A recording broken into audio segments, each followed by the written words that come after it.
What's up, guys? Welcome back to Miami Dolphins Syndicate. As always, I'm your co-host, Donovan Quick, and today we're going to be doing a mock draft. Now, as Dolphins fans, knowing that we don't have a first-round pick this year, last year was horrible. We didn't even get a pick until the late third round. So this year, having a pick in the second round is kind of a blessing, but not what we're really used to. Now, we did have that forfeited pick in the first round, which makes it really tough.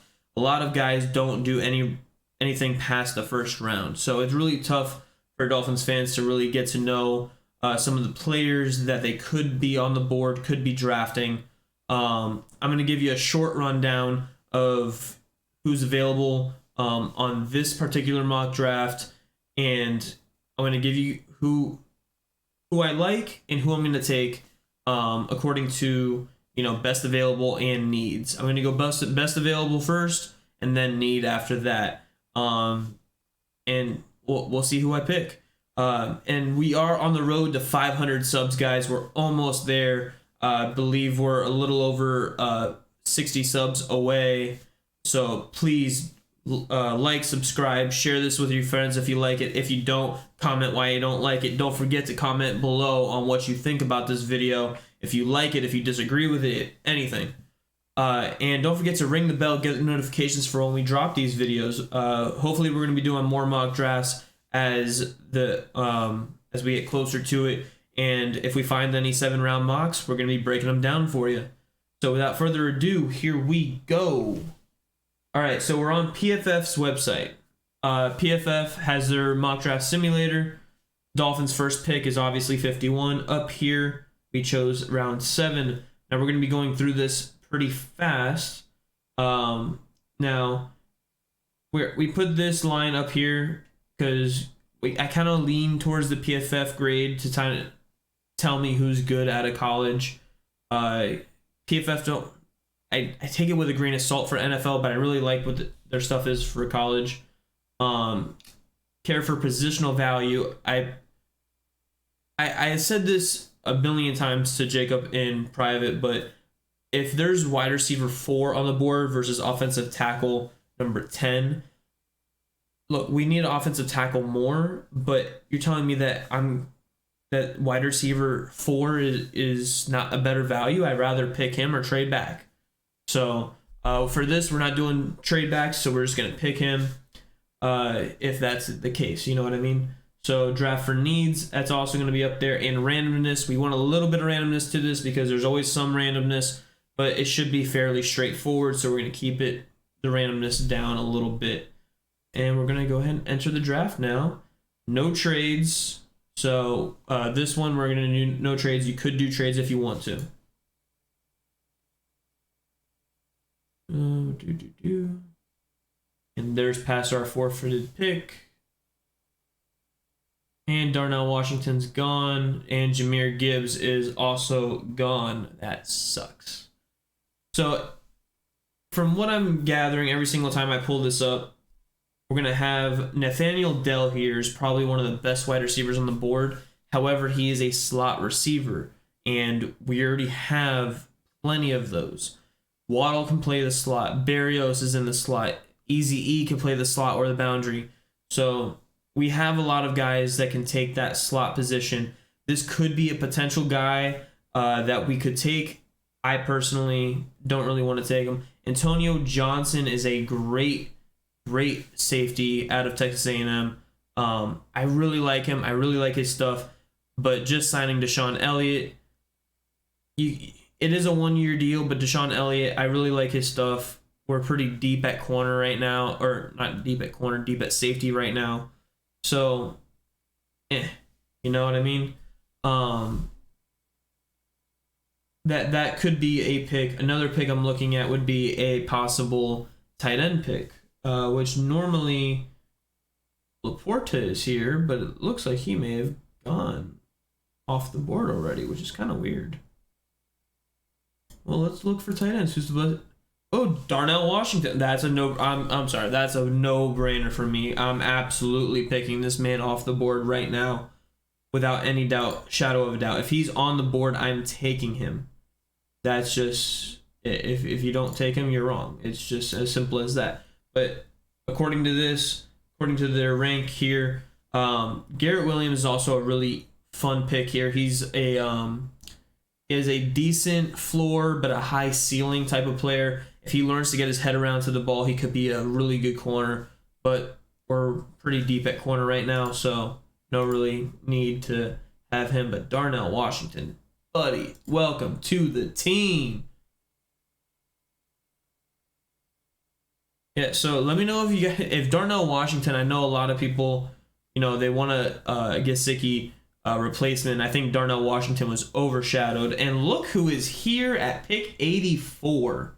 Now, the reason Garrett Williams could possibly be dropping this far is because he does have an injury history. But to me, this value is just way too insane to pass up here. But let's look at some of the other guys around here. Dwayne McBride at a UAB. He is someone that you want to keep an eye on. Jalon Jones, another guy that I really like out of Texas A&M. Texas A&M has a lot. They have a lot of really good defensive backs. Tank Bigsby, really like this dude. But once again, we have our 4 running backs. It looks like they're running it back with Chris Greer doesn't draft running backs in the top 3 rounds. So this is kind of going to be based off of what I think is going to happen versus, what actually is going to happen. And if Garrett Williams is there in this round, it's just, I have to take him. I have to. He was there in the top of the second round. You got to take a guy at that point. You know what I mean? So our next pick is in 197. So we don't have a 5th round pick, a 4th round pick, or a 5th round pick. And here we go into round 6. Our next pick. Now we still need an offensive lineman. So a lot of you guys don't even know that we don't have 4th or 5th round picks. We only have a 2nd, 3rd, 6th, and 7th round pick this year. So we really need an offensive lineman at this point. Really like Penn State guys. They're always good. Maryland, their defense actually struggled this year, so I really wouldn't count on that. Dylan Horton. Let's look at his PFF grades. Wow, that's a lot of green. He had a great year. He had a mid game against Georgia, really good game against Michigan's offensive line, which is really good. This is a little mid here, but he looks like he is up and down with a lot of. He has 2 batted balls down, 35 hurries, 3 hits, 10 sacks, and this could be interesting. This could be one of those long run picks because. Yeah, we did bring back Andrew Van Ginkel. We do have Ogba, Phillips, and Chubb, but Ogba's probably not going to be here next year. Andrew Van Ginkel's probably not going to be here next year. This could be one of those guys that you develop underneath all of those, let them play special teams, and let them grow into the role, kind of like what they did with Channing Tindall last year, and they expect him to have a big role this year. So this is actually a guy I'm probably going to end up picking. Isaiah Land is another one out of Florida A&M, but he didn't play many games. He must be injured. I heard a lot of good things about him. Asim Richards out of UNC. Oh, that's a lot of mid. I am going to stay away from that. It's really hard to find good offensive linemen in the late rounds. And so if they're not there for value in the 2nd or 3rd rounds, I'm sorry. We got to go. We're going to go ahead and go with our guy. Where is he? Dylan Horton out of TCU. Let me know what you guys think about that pick. Am I nuts for not choosing any offensive linemen so far? I like the pick because, once again, we're going to be going further into next season. After that, it could be a next season type of pick. We're huge upside. And what do we got here? So, interior defense. Wow, this dude did work. Pass rush grade 79, run defense grade 75. True pass set pass rush. So this is with his hand on the ground is 90. That's crazy. Pass rush win rate 11.3%. Run stop rate is only 4.8. So that's pretty mid there. But I mean, look at the jump here, 57 to 63 to 80.5. He had 10 hurries, 1 sack, or 1 hit, 3 sacks on 190 defensive snaps. And that's run defensive snaps. Defensive snaps, 372. Pass rush on 182 snaps. That is pretty good stuff here. And once again, can we pay Sealer? Can we pay Raekwon Davis? Can we pay Christian Wilkins? We're probably keeping Wilkins, which means I don't know what's going on with money-wise if we're going to be able to keep Sealer or not. I would really hope so, but this could also be one of those things. We found Sealer in the late rounds. Defensive guys are easy to find in the late rounds, and I think you can't go wrong with someone from Alabama. DeMarco Helms, a safety. Once again, we don't really need a safety, but his games aren't as good. But like, man, just look at this. 82, 80. He had a couple of bad games here, but just like this just shows that his floor is here. This is a 7th round pick, right? His floor is there, but he just showed out in a couple of these games. It shows that he has the potential. Honestly, I'm taking him here. I have to. I have to. I think value-wise also, he's average picked on PFF for... He gave me a C- for dollar on Washington. Whoop-de-doo.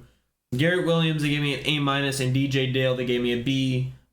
So I get a B- in total. Dylan Horton, C. I'll take it. You know, because I did say with that pick, I'm looking at the future. I'm not looking at right now. The Dolphins don't really need an edge. We really need offensive line, but it is what it is.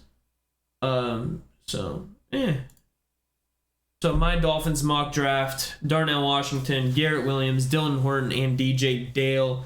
So let me know what y'all think about my draft below in the comments. Do you think I'm crazy for some of these picks? Do you think the Dolphins should, do you think I'm wrong in not drafting any offensive linemen? I think in this particular draft, Darnell Washington, I mean, it's too important. And it seems like Greer doesn't really want to pull the trigger. I don't really like the offensive linemen in this draft. I really like the secondary and tight ends as well as some late round edge people or defensive people, as you saw. But yeah, I'll do some more research and I'll look at some other mock drafts for y'all and I'll break them down for y'all. But let me know what y'all think about this in the comments below. What would you do differently? Did I get anything right? Let me know. Love y'all. Don't forget, tell somebody you love them. Deuces.